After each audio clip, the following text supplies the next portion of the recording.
Hello అందరికీ, ఈ video వచ్చేసి వైకుంఠ ఏకాదశి రోజు తీసిన వీడియో. ఆ రోజే పోస్ట్ చేద్దాం అనుకున్నా, కుదరలేదు. ఆ రోజు ఈవినింగ్ నుంచే కేక్స్ చేశాను. ఒకటి ఇంట్లోకి చేశాను, 2 ఆర్డర్ కోసం చేశాను.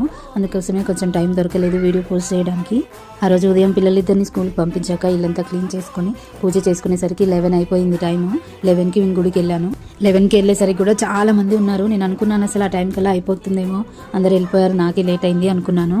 నేను మా ఫ్రెండ్స్ కలిసి వెళ్ళాము. మేము 11:30 ఆ టైంకి క్యూ లైన్లో నిల్చుంటే 1:30 to 2 మధ్యలో మాకు దర్శనం అయింది. ఇంటికి వచ్చేసరికి 3 అయిపోయింది. ఆ రోజు వైకుంఠ ఏకాదశి రోజు స్వామివారిని ఉత్తర ద్వార దర్శనం చేసుకుంటే చాలా మంచిదంట.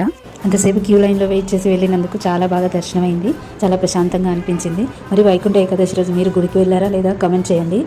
దర్శనం అయిపోయాక పులిహోర ప్రసాదం పెడుతుంటే తిన్నాము. చాలా టేస్టీగా ఉంది. ఎంతైనా మనం ఇంట్లో చేసుకుంటే ఆ టేస్ట్ రాదబ్బా. గుళ్ళో ఉన్న పులిహోర టేస్టే వేరు, అసలుకి చాలా టేస్టీగా అనిపించింది.